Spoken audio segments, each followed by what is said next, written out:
అది వైశాఖమాసం. బాణుడు నిప్పులు చెరుగుతున్నాడు. కృష్ణాపురం గ్రామం ఎండవేడికి తల్లడిల్లుతోంది. భూమి నెర్రలు బారి గాలిలో సెగలు వస్తున్నాయి. కాని ఆ ఎండలే రైతు మల్లయ్య కళ్లెల్లో వేల ఆశలను నింపుతున్నాయి. ఎందుకంటే పొలంలో వరిగోళలు బంగారు రంగులోకి మారి కోతకు సిద్ధంగా ఉన్నాయి. 6 నెలల కష్టం కంటికి రెప్పలా కాపాడుకున్న పంట అది. మల్లయ్య తన పొలం గట్టున నిలబడి గాలికి ఊగుతున్న ఆ ధాన్యపు గోళాలను చూస్తూ మురిసిపోతున్నాడు. చూసావా గంగరాజు, ఈ పంట చూస్తుంటే నా మనసు ఎంత హాయిగా ఉందో. 6 నెలలు ఈ మట్టిని నమ్మి రక్తాన్ని చెమటగా మార్చాను. ఎండనక వాననక రేయింబవళ్ళు పొలం దగ్గరే పడి ఉన్నాను. ఈ గింజలు పట్టుకుంటే మా గౌరమ్మ ముఖంలో వచ్చే నవ్వు గుర్తొస్తోందయ్యా. వచ్చే వారం కోతలు కోసేస్తే అప్పులు తీర్చేసి నా పెళ్ళాం గౌరమ్మకు ఒక బంగారు నగ చేయించవచ్చు. ఆ జమీందారు భూపతివర్మ గాడి దగ్గర ఉన్న అప్పు తీర్చేస్తే నా కుటుంబానికి ఏ భారమూ ఉండదు గంగరాజు. గౌరమ్మను మహారాణిలా చూసుకోవాలని నా కోరికయ్యా. అవును మల్లయ్య, నీ కష్టానికి ఈరోజు ఫలితం కనిపిస్తోంది. ఈ ఊరిలో అందరికంటే నీ పొలమే కలకలలాడుతోంది. ఎవరి దిష్టి తగలకుండా ఉంటే చాలు. కాని ఎందుకో మల్లయ్య, ఈ ఎండలు మరీ దారుణంగా ఉన్నాయి.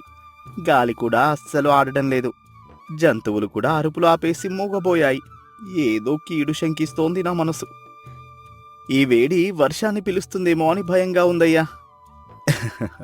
ఏం కాదులే గంగరాజు, ఎండలు ఉంటేనే కదా గింజ గట్టిపడేది. వరి గింజ బరువు పెరగాలి అంటే ఈ సెగ తగలాల్సిందే. ఆ భగవంతుడు ఇంతవరకు కాపాడాడు, మన కడుపు కొట్టడులే. ఇంకా కొన్ని రోజులు ఓపిక పడితే ధాన్యం బస్తాలు మన ఇంటి ముందుంటాయి. అప్పుడు చూడు మా ఇంట్లో ఎంత వెలుగుంటుందో. ఊరంతా విందిస్తానయ్యా అని మురిసిపోతారు. ఇక ఇద్దరూ నడుచుకుంటూ ఇళ్లకి వెళ్ళిపోతారు. మధ్యాహ్నం 2 గంటలు కావస్తోంది. అకస్మాత్తుగా ఆకాశం రంగు మారింది. నీలి ఆకాశం కాస్త నల్లటి మబ్బులతో కమ్ముకుంది. పక్షులు గందరగోళంగా అరుస్తూ గూళ్లకు చేరుకుంటున్నాయి. గాలిలో ఒక్కసారిగా చల్లదనం పెరిగింది. చూస్తుండగానే మెరుపులు ఆకాశాన్ని చీల్చుకుంటూ వస్తున్నాయి. ఉరుములు భూమిని వడికిస్తున్నాయి. మల్లయ్య గుండె ఒక్కసారిగా ఆగిపోయినంత పనైంది. అతను పరుగున పొలం దగ్గరికి వెళ్ళాడు. తండ్రి వరుణదేవ, ఇప్పుడు వద్దు తండ్రి. ఇది నువ్వు రావాల్సిన సమయం కాదు. నీళ్లు కావాల్సినప్పుడు మొహం చాటేశావు. పొలమెండిపోతున్నప్పుడు ప్రాధేయపడినా చుక్క నీరివ్వలేదు. అప్పుడు మేము అల్లాడిపోయాం. ఇప్పుడు గింజ ముదిరిన వేళ, కోతకు సిద్ధమైన వేళ ఇలా ఉరుముతున్నావేంటి తండ్రి? నా 6 నెలల కష్టం ఈ కోలాల్లో ఉంది. నా కుటుంబం భవిష్యత్తు ఈ గింజల్లో ఉంది. నా ప్రాణాలు తీసినా పర్లేదు కాని ఈ పంటను మాత్రం కాపాడు తండ్రి. నీ కాళ్ళు పట్టుకుంటాను. మా కడుపు కొట్టకు తండ్రి. మల్లయ్య మాటలు ఆ అరణ్య రోదనలాగే మిగిలిపోయాయి. ఒక్కసారిగా వర్షం మొదలైంది. అది మామూలు వర్షం కాదు, వడగళ్ల వర్షం. ఆకాశం నుంచి నిప్పు కణికలకు బదులుగా మంచరాళ్లు కురుస్తున్నాయి. ఒక్కో వడగల్లు ఒక్కో రాయిలా వచ్చి ఆ లేత గింజల మీద పడుతుంటే ఆ ధాన్యం గింజలు రాలి బురదలో కలిసిపోతున్నాయి. వద్దు వద్దు, అయిపోయింది. నా సర్వస్వం పోతోంది. ఒక్కో వడగల్లు నా గుండె మీద రాయిలా పడుతోంది. ఒక్కో గింజ రాలుతుంటే నా గుండె ముక్కలవుతోంది. గౌరమ్మ చూడమ్మా, మన బంగారం నేల పాలవుతోంది. ఆ దేవుడు మనల్ని రోడ్డున పడేశాడే. ఇప్పుడు నేను జమీందార్కి ఏం సమాధానం చెప్పను? ఇంటిని ఎలా గడపను? ఈ వడగల్లు మా ప్రాణాల్ని కూడా బలి తీసుకుంటే బాగుండునే. వర్షం కొంచెం తగ్గగానే ఊరి జమీందారు భూపతివర్మ గారు అనుచరులతో కలిసి పొలాల వైపు వచ్చారు. ఆయన ముఖం ఎప్పుడూ కోపంతోనే ఉంటుంది. మల్లయ్య పొలం పరిస్థితి చూసి ఆయనకు కనీసం జాలి కూడా కలగలేదు. ఆయనకు కావాల్సింది కేవలం లాభం మాత్రమే. ఏరా మల్లయ్య, ఏంటి ఆ ఏడుపు? ప్రకృతి అంటే అలాగే ఉంటుంది. దానికి మేమేం చేస్తాం? నీ పొలం నాశనం అయితే నాకేంటి? పంట పోయింది సరే, మరి నా శిస్తు సంగతేంటి? నువ్వు నా భూమిలో సాగు చేస్తున్నావు. పంట వచ్చినా రాకపోయినా నాకు రావాల్సిన భాగం నాకు రావాలి. నీ ఏడుపు వల్ల నా ఖజానా నిండదు కదా. పంట పోతే నువ్వు చావాలి గాని నా డబ్బులు ఎందుకు ఆపాలి? అయ్యా భూపతివర్మ గారు, చూడండి అయ్యా, అంతా బురదమయమైపోయింది. ఒక్క గింజ కూడా మిగల్లేదు బాబు. నా కష్టమంతా మట్టిలో కలిసిపోయింది. మా తిండికి గతి లేదయ్యా. ఈ ఏడాదికి నన్ను క్షమించండి. వచ్చే ఏడాది వడ్డీతో సహా తీర్చేస్తాను బాబు. నా సంసారం రోడ్డున పడిందయ్యా. క్షమించడమా? నా దగ్గర ధర్మసత్రం లేదు మల్లయ్య. నువ్వు ఎక్కడి నుంచి తెస్తావో నాకు అనవసరం. వచ్చే నెలాఖరుకల్లా నా డబ్బు నాకు చేరాలి. నీ ఇంట్లో ఉన్న సామాన్లు అమ్ముకుంటావో లేక నీ పెళ్ళ మెడలో ఉన్న నగలే అమ్ముతావో నాకు తెలియదు. లేదంటే నీ ఎడ్ల బండిని నీ ఇంటిని జప్తు చేస్తాను, జాగ్రత్త. నా మాట శాసనం. మళ్ళీ నా గడి వైపు వచ్చి ప్రాధేయపడుకో. మల్లయ్య ఇంటి అరుగు మీద తల పట్టుకొని కూర్చున్నాడు. అతని భార్య గౌరమ్మ లోపల వెక్కి వెక్కి ఏడుస్తోంది. కళ్లల్లో నీళ్లు ఆరటం లేదు. అప్పుడే ఆ ఊరి వడ్డీ వ్యాపారి పరంధామయ్య గారు వచ్చారు. పరంధామయ్య అంటే ఊర్లో అందరికీ భయం. ఎందుకంటే ఆయన మాటల్లో వెటకారం, వేలాకోళం ఎక్కువ. కాని ఆయన మనసు మాత్రం వెన్న. ఓహో, మల్లయ్య గారు, ఏంటి అలా శవంలా కూర్చున్నావు? నీ పొలం చూశానులే. వడగళ్ళు భలే పడ్డాయి కదా. అసలు నీ అదృష్టమే అదృష్టం. ఊర్లో అందరికీ కేవలం ధాన్యం పండితే నీకు మాత్రం ఆకాశం నుంచి బరుపు గడ్డలు పండాయి. భలేగా కురిశాయి కదా వడగళ్ళు. గింజలు గింజలు రాలిపోయి పొలం అంతా ముత్యాలు చల్లినట్లుందనుకో. సంతలో ధాన్యం అమ్మడం కంటే ఈ బరుపు గడ్డలు అమ్మితే బాగుండేదేమో. నేను సర్వస్వం కోల్పోయాను. నా ఇల్లు గడిచే దారి లేదు. ఆకలితో చచ్చేలా ఉన్నాం బాబు. మీ బాకీలు కూడా తీర్చే దారి లేదు. నీ మొహంలే ఏడు పాపు. నువ్వు ఏడిస్తే ఆ రాలిపోయిన గింజలు మళ్ళీ మొలుస్తాయా, లేక బరుపు గడ్డలు ధాన్యంగా మారుతాయా?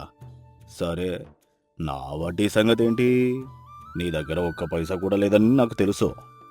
అయినా నీలాంటి వెర్రి రైతు దగ్గర అప్పు వసూలు చేయాలంటే నాకు నచ్చదు. నీ దగ్గర ఏముందని లాక్కోవాలి? ఆ చిరిగిన పంచెనా, లేక నీ కన్నీటి చుక్కలా? అయ్యా, భూపతి వర్మ గారు ఇల్లు లాక్కుంటాను అంటున్నారు. నన్ను రోడ్డున పడేస్తాను అంటున్నారు. మీరు కూడా అలా అంటే ఎలా అయ్యా? ఆ భూపతి వర్మగాడికి బుర్ర లేదు. వాడు అరిస్తే ఏమొస్తుంది? ఇదిగో, ఈ 100 రూపాయలుంచు. ఇది అప్పు కాదు, ప్రస్తుతానికి మీ ఇంటి ఖర్చులకి, మీ పెళ్ళాం తిండికి. వడ్డీ సంగతి మర్చిపో. నీకు ఎప్పుడు వీలైతే అప్పుడు ఇవ్వు. నా దగ్గర మళ్ళీ అప్పు అడగడానికి కూడా సిగ్గుపడకు. ఆ జమీందారు గాడు వస్తే నా పేరు చెప్పు. వాడికి వడ్డీ ఎలా కట్టాలో నేను చూసుకుంటా. అయ్యా, పాత అప్పులే తీర్చలేదు, మళ్ళీ ఇస్తున్నారా? మీరు వెటకారం చేస్తారనుకున్నాను, కానీ ఇలా సాయం చేస్తారని అనుకోలేదయ్యా. మీ రుణం ఎలా తీర్చుకోవను బాబు? అదే నా వేటగారం. నువ్వు బ్రతుకుంటేనే కదా నేను నా పాత అప్పు వసూలు చేసేదే. నువ్వు ఆకలితో చచ్చిపోతే నా వడ్డీ ఆ దేవుడు కడతాడా ఏంటి? ఇప్పుడే చెప్తున్నాను, నీకు ఎప్పుడు కుదిరితే అప్పుడే నా డబ్బులు ఇవ్వు. ప్రస్తుతానికి ధైర్యంగా ఉండు. పోయి ఆ ముసలవ్వ గంగమ్మను చూడు. ఆమె గుడిసె నీళ్ళలో మునిగిపోయింది. నీకంటే కష్టంలో ఉన్న వాళ్ళు చాలా మంది ఉన్నారు. వెళ్ళు. ముసిముసిగా నవ్వడం మానేసి పని చూడు.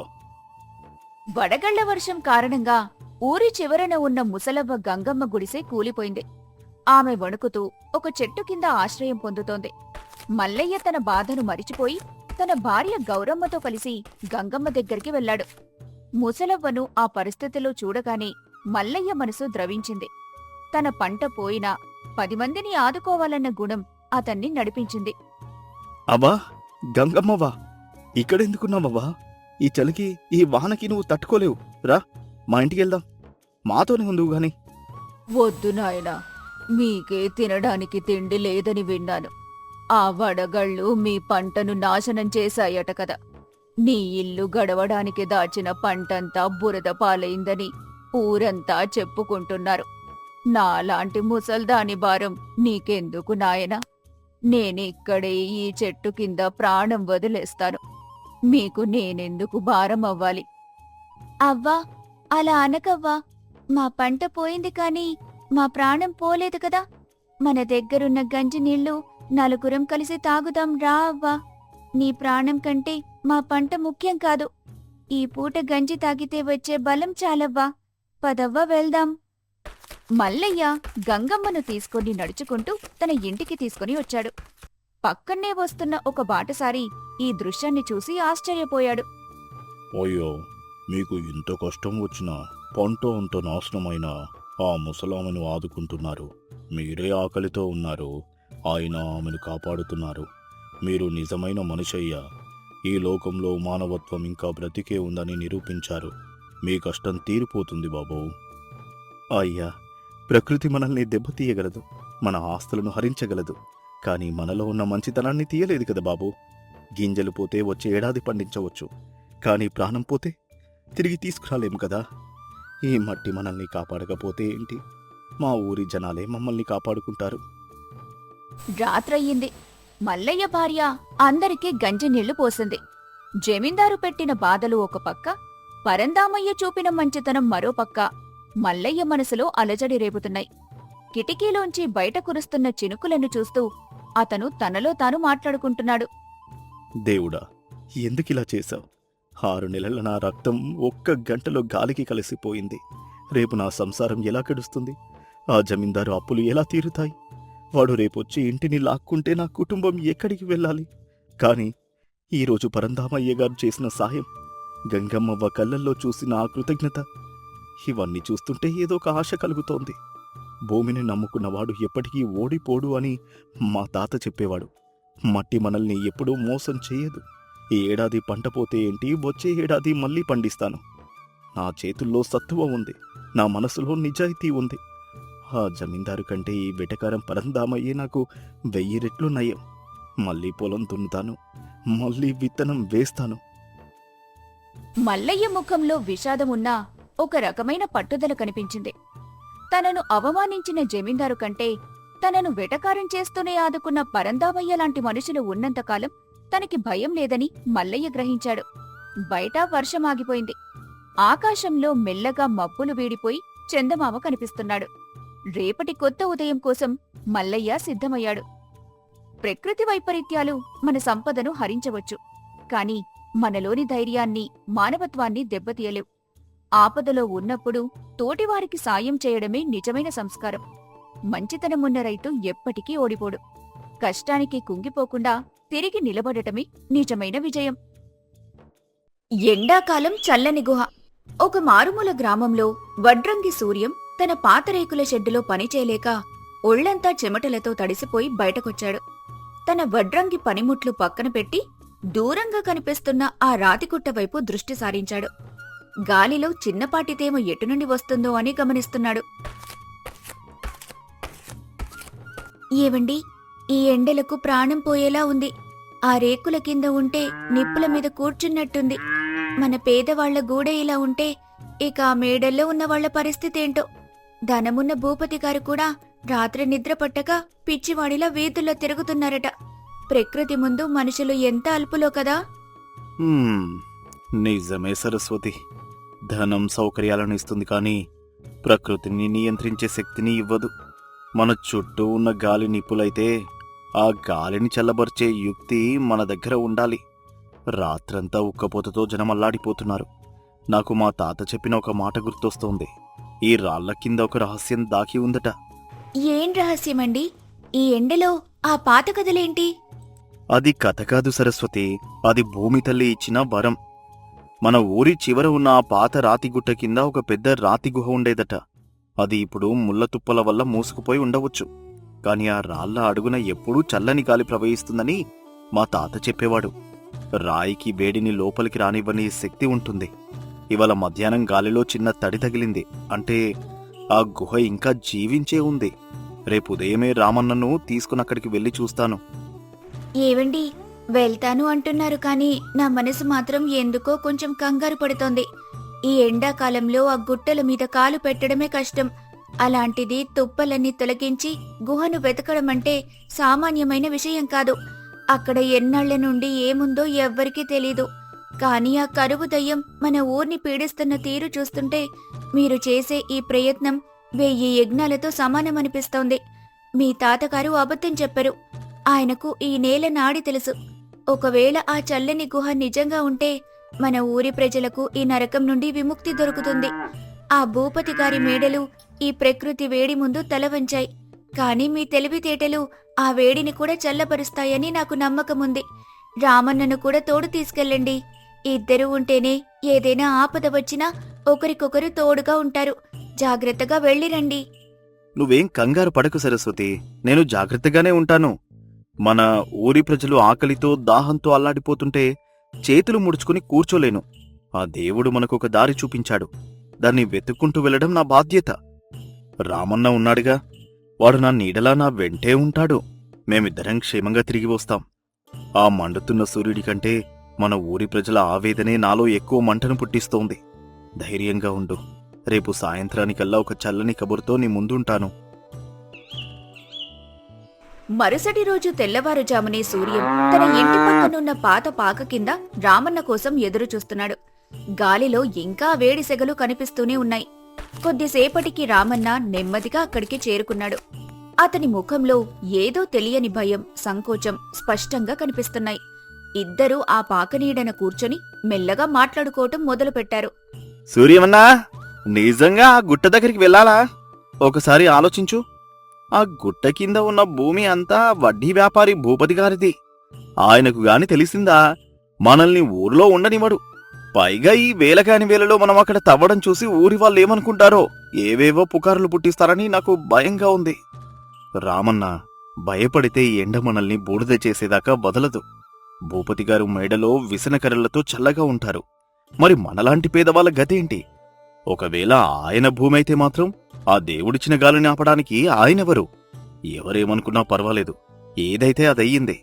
మన ప్రాణాలు నిలబడాలంటే ఆ గుహను కనుక్కోవాల్సిందే. పద, వెళ్దాం.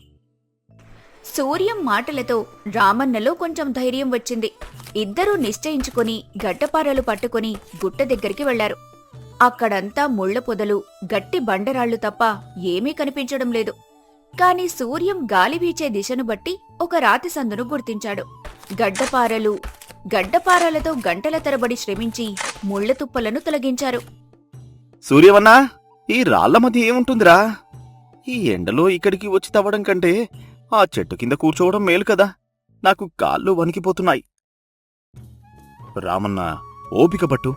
ప్రకృతి తన రహస్యాలను అంత సులభంగా విప్పదు. అదో ఆ రాతి సందు నుండి వచ్చే గాలి చూడు.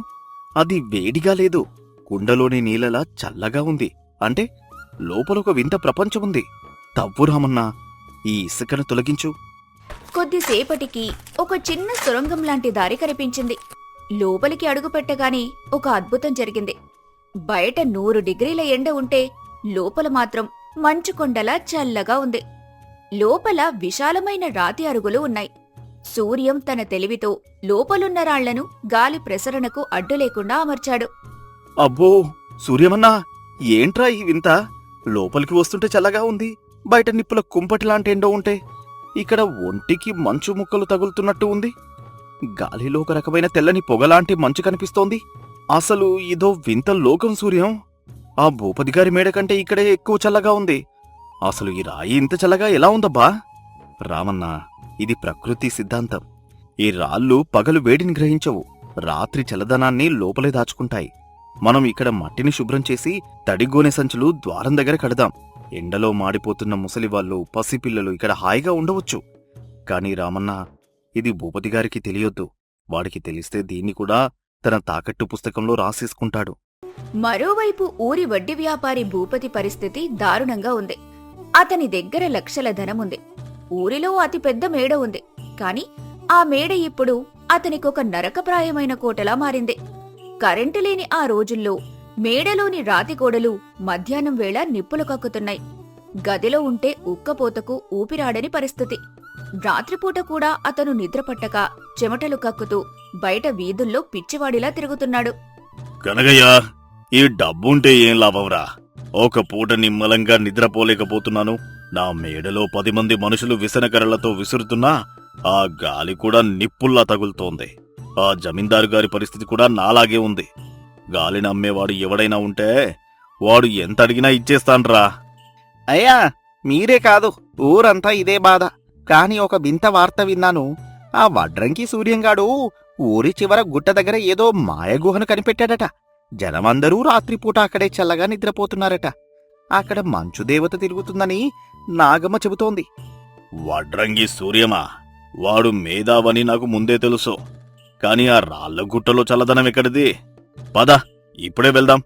నా మేడలో దొరకని సుఖం అక్కడ ఉంటే దాన్ని ఎలాగైనా నా ఆవాసం చేసుకోవాలి. డబ్బులిస్తే ఆ సూర్యంగాడు లొంగకపోడు. భూపతి తన అనుచరులతో కలిసి గుట్ట దగ్గరికి చేరుకున్నాడు. గుహలోపలికి అడుగుపెట్టగానే భూపతికి ఒక్కసారిగా కళ్ళు తిరిగినంత పనైంది. బయట మండుతున్న ఎండకు లోపలున్న ఆ చల్లదనానికి అసలు సంబంధమే లేదు. అబ్బా, ఏం చల్లదనం సూర్యం! నా లక్షల డబ్బుతో నేను కొనలేని ప్రశాంతత ఈ రాళ్ల మధ్య దొరికింది. సూర్యం, ఈ గుహ నీదా? దీనికి ఎంత అద్దె కావాలి? ఈ రాత్రికి నేను ఇక్కడ పడుకోవాలి. ఆ మనుషులందరినీ బయటకు పంపై. ఎంత డబ్బు కావాలంటే అంత ఇస్తాను. భూపతి గారు, ధనం మనకు ఇల్లు ఇస్తుంది కాని చల్లదనాన్ని ఇవ్వదు. సౌకర్యాలు కొనవచ్చు కాని ప్రకృతిని కొనలేం. ఈ గుహ నాది కాదు, భూమి తల్లి బిడ్డలందరిది. ఇక్కడ ధనవంతులు పేదలు అనే తేడా లేదు. మీ మేడలో చోటు లేక కాదు మీరిక్కడికొచ్చింది, ప్రశాంతత లేక. అది ఇక్కడ అందరికీ దొరుకుతుంది, కానీ డబ్బుతో కాదు. ఏయ్ సూర్యం, నాతోనే నీతులు మాట్లాడుతున్నావా? ఈ గుట్ట నా భూమికి ఆనుకుని ఉంది. నేననుకుంటే దీన్ని ఇప్పుడే కబ్జా చేయగలను. నాకెదురు చెప్పుకో. ఈ గుహను నాకు అమ్మేశాయి. భూపతి గారు, గాలిని అమ్మలేరు, నీడను దాచుకోలేరు. మీరు అధికారం చూపిస్తే ఈ రాళ్ళు మీకు చల్లదనాన్ని ఇవ్వవు. మీ మేడ గోడలు నిప్పులు కక్కుతున్నాయి అంటే అవి కూడా మీ మీద కోపంగా ఉన్నాయన్నమాట. ఇక్కడ ఉండాలంటే ప్రేమతో ఉండండి, డబ్బుతో కాదు. ఈ వార్త ఊరి జమీందారు వెంకటరత్నం గారికి కూడా చేరింది. ఆయన కూడా ఎండలకు తాళలేక తన కోటలో నిద్రపట్టక అల్లాడిపోతున్నారు. సూర్యం కనిపెట్టిన ఈ చల్లని గుహ గురించి విని ఆయన స్వయంగా చూడాలనుకున్నారు. అర్ధరాత్రి వేళ అక్కడికి చేరుకున్నారు. సూర్యం, నీ గురించి ఊరంతా చెప్పుకుంటున్నారు. నా కోటలో 100 మంది పనివాళ్లు తాటి ఆకులతో విసిరినా రాని చల్లదనం నీ గుహలో ఉంది. నీవు చేసిన ఈ నిర్మాణం కేవలం ఒక గుహ కాదు, అదొక మేధస్సు. భూపతి, నువ్వు కూడా ఇక్కడే ఉన్నావేంటి? అయ్యా, ఇది సూర్యం అమ్మానంటున్నాడు. ఇది నా ఆధీనంలో ఉండాలని నేను వాదిస్తున్నాను. ఆగు భూపతి, డబ్బున్నవాడికి మేడ ఉంటే మేధస్సు ఉన్నవాడికి మార్గం ఉంటుంది. సూర్యం నీ ధనం తిట్టినా కాని తన ఆలోచనతో ఊరిని కాపాడుతున్నాడు. సూర్యం, మీరు చేసిన ఈ పనికి నేను చాలా సంతోషిస్తున్నాను. ఇది కేవలం ప్రకృతిని అర్థం చేసుకునే ఒక చిన్న ప్రయత్నం కాదు, అదొక విలువైన పాఠం. ఇక్కడ పద్ధతేంటి సూర్యం? అయ్యా జమీందార్ గారు, ఇక్కడ ఏ వింతలు లేవు. రాళ్లకు వేడిని లోపలికి రానివ్వని గుణముందని గ్రహించాను. గాలి ప్రసరణ కోసం సహజమైన మార్గాలను సృష్టించాను. దీనికి ధనమక్కరలేదు, కొంచెం ఆలోచన ఉంటే చాలు. ఇక్కడ ఎవరికైనా ప్రవేశం ఉంది, కానీ స్వార్థం లేని వారికి మాత్రమే. జమీందారు గారు గుహలోని చల్లదనాన్ని అనుభవిస్తూనే భూపతి అత్యాశను గమనించారు. జమీందారు గారు నిష్పక్షపాతంగా తీర్పు ఇచ్చారు. భూపతి, చూడు, ఎండ అందరికీ ఒకటే, కాని పరిష్కారం ఆలోచించిన వాడే నిజమైన నాయకుడు. సూర్యం నీ మేడలో లేని సుఖాన్ని ఈ రాళ్ల మధ్య సృష్టించాడు. ఈ గుహ ఎవరి సొంతం కాదు, ఇది ఊరి శాంతి నిలయం. సూర్యం తెలివికి మెచ్చి నేను ఇతనికి నా తోటలో ఉన్న పాత రాతి మేడను రాసి ఇస్తాను, కాని ఈ గుహ మాత్రం ఊరి పేదవాళ్ల కోసమే ఉంచాలి. నిజమే సామి, ఇన్నాళ్ళు డబ్బుంటేనే సుఖం అనుకున్నాను, కాని ఇవాళ సూర్యం తెలివి ముందు నా డబ్బు తల వంచింది. నేను కూడా ఈ గుహ అభివృద్ధికి నా వంతు సహాయం చేస్తాను. జమీందారు గారు సూర్యం తెలివితేటల్ని మెచ్చుకుని అతనికి గౌరవప్రదమైన బహుమతులు ఇచ్చారు. భూపతి తన డబ్బుతో గుహలో మరిన్ని వసతులు, మంచినీటి సౌకర్యం కల్పించాడు.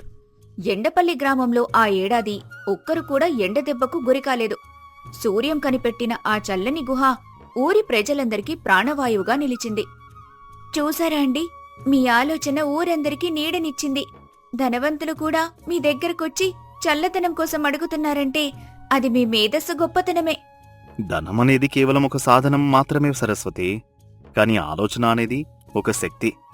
ప్రకృతిని మనం ప్రేమిస్తే అది మనకు కావాల్సినవన్నీ ఇస్తుంది. కష్టకాలంలో ఎదుటివారికి నీడగా నిలవడమే అసలైన మానవత్వం. ఏదైనా ఆలోచన ఉంటే అసాధ్యమైన పనిని కూడా సుసాధ్యం చేయొచ్చు. కష్టకాలంలో ధనం కంటే యుక్తే ప్రాణాలను కాపాడుతుంది. ఆలోచనే మనిషికి అసలైన సంపద. మేధస్సు ముందు డబ్బు ఎప్పుడూ చిన్నదే.